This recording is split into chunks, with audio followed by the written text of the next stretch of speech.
Sunod na tanong mula kay Christian Bascones, PRTV.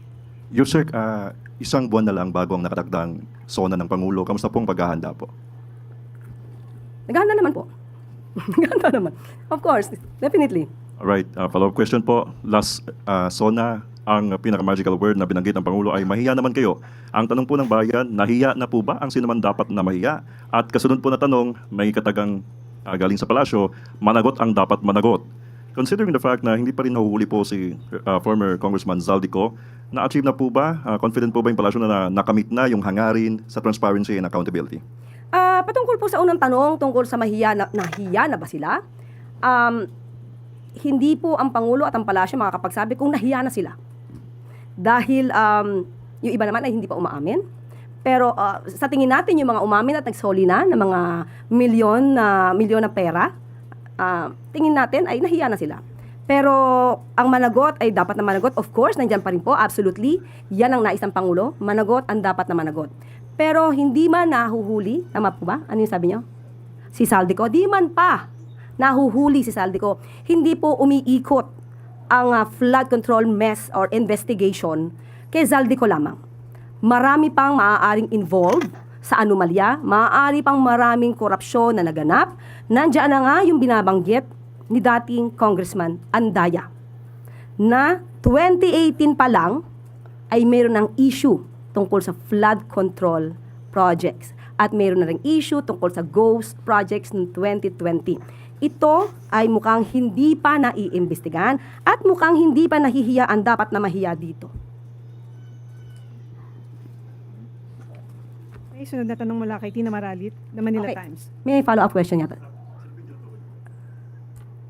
Sino po ba ang binabanggit ni Congressman Andaya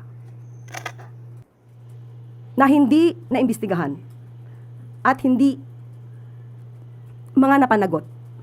Taong 2018, taong 2020, sino ba ang napanagot? Sa panahon lang po ni Pangulong Marcos Jr., nagkaroon ng malalimang pag-iimbestiga patungkol dito. Tina. And good afternoon, ma'am. Ma'am, the President yesterday mentioned that muli na pong magkakaroon ng pondo ang flood control projects. Isasama na po ito sa National Expenditure Program for 2027.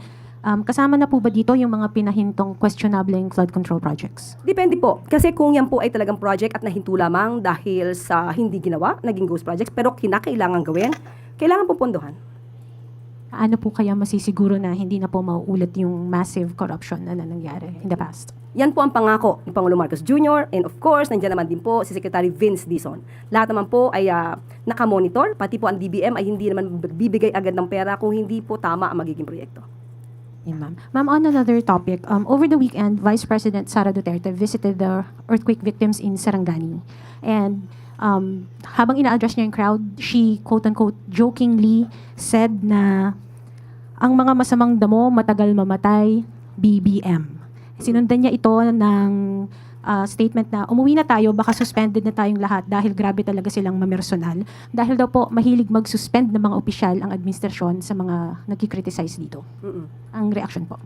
Ang Pangulo, ang administrasyon na ito ay tumutupad sa batas. At least, ang sabi niya ay masususpend kung nakikriticize. Alam naman natin na kinakasuhan lang naman kung nagkakaroon ng fake news, nagpapakalat ng fake news. Kung sinususpend, wala pa po akong nabalitaang sinuspend. But, if ever may masuspend, kritiko, at least, hindi na EJK. Buhay pa rin.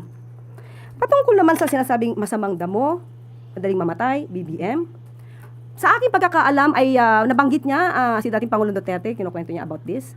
So, tama naman na masamang damo ang pagkakadescribe niya sa kanyang ama. Dahil, sino ba ang umamin na siya ay pumapatay? Sino rin ba ang umamin na siya ay nagnanakaw ng pondo ng bayan? Sino rin ba ang umamin? At tingin po natin, ito ay nasa lahi na nila. Sino ba ang umamin na may assassin?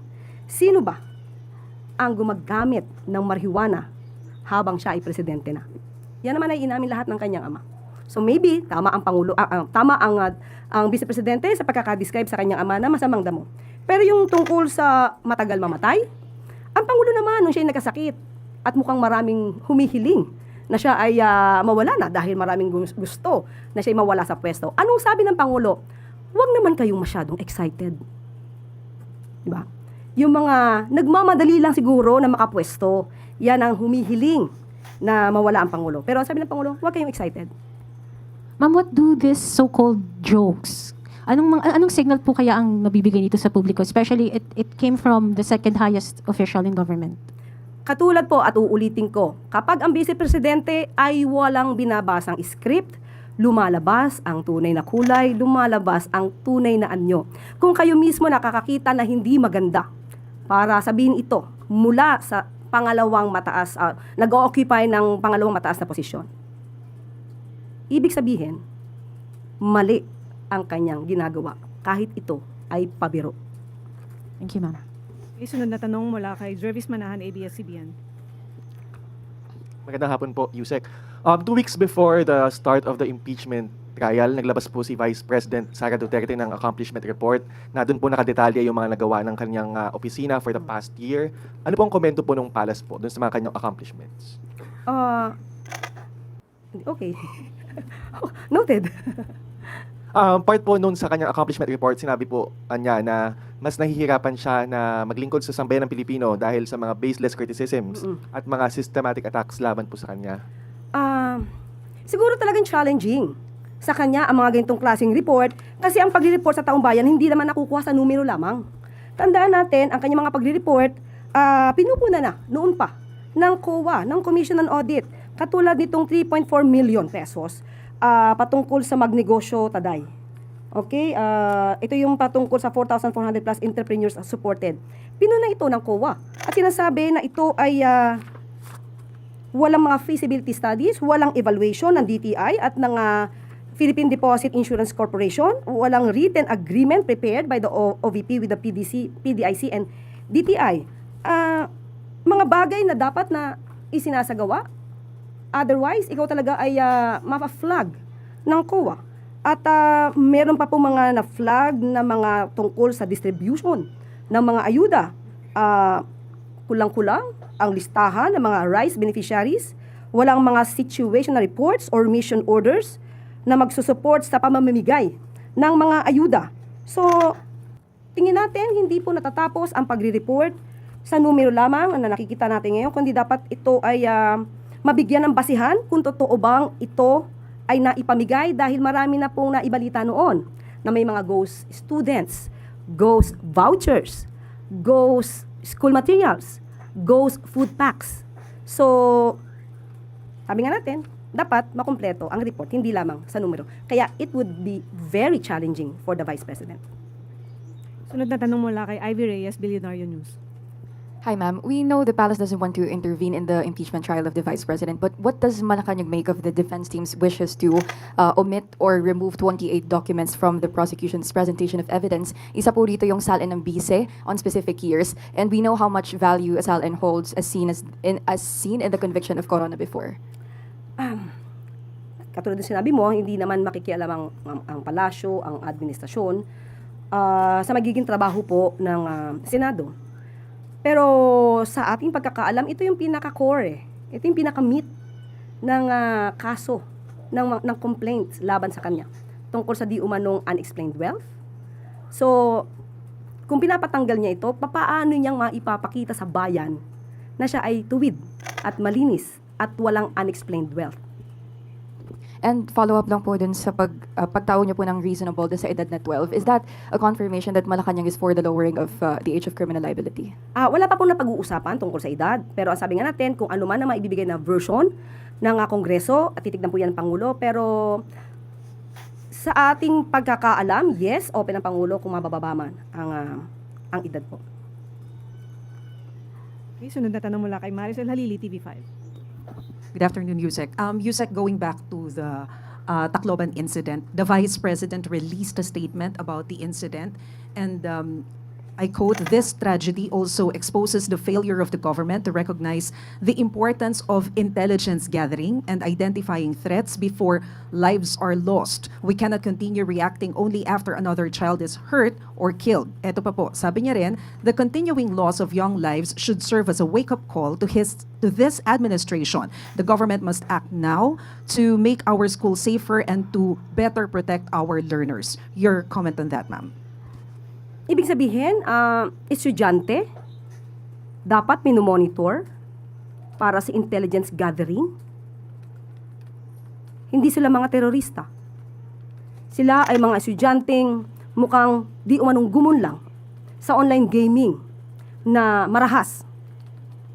At kung yan ang sinasabi niya na dapat na minomonitor through an intelligence gathering, bakit kaya noong 2019 sa Masili National High School, Calamba, Laguna, ay nagkaroon din ng barilan sa loob ng classroom? Isang 15-year-old, grade 7 student ang involved. This is 2019. It occurred 2019. Bakit hindi ito kaya nakita sa intelligence report ng kanyang ama? At ito, meron pa rin po. Ito, terorista, di umano ang nagsagawa. September 2016. Philippines bomb, Davao attack, blame on Abu Sayyaf. Bakit hindi niya kaya tinuruan ang kanyang ama para marisulba or ma-counter ito agad? Okay? Meron pa pong isa. November 29, 2016. 9 injured in bomb blast targeting Duterte's security team. Magaling naman po yata siya magpuna. Pero walang solusyon na naibibigay. Sana magbigay siya ng solusyon. At ito pa po. 2019, Duterte Honors Cup killed in school explosion. Hindi po ba dapat kung napakagaling niya magbigay ng suggestion, dapat ay tinuruan niya ang kanyang ama para ito ay na-prevent. May mga pagkakataon po na hindi maiiwasan ng mga ganitong sitwasyon, especially sa pangyayaring ito, mga estudyante, mga minor de edad, hindi terorista. At sa susunod sana, bago magbigay ng pamimintas at paninira ang Vice Presidente, itanong niyo sa kanya ano ang kanyang suhestyon.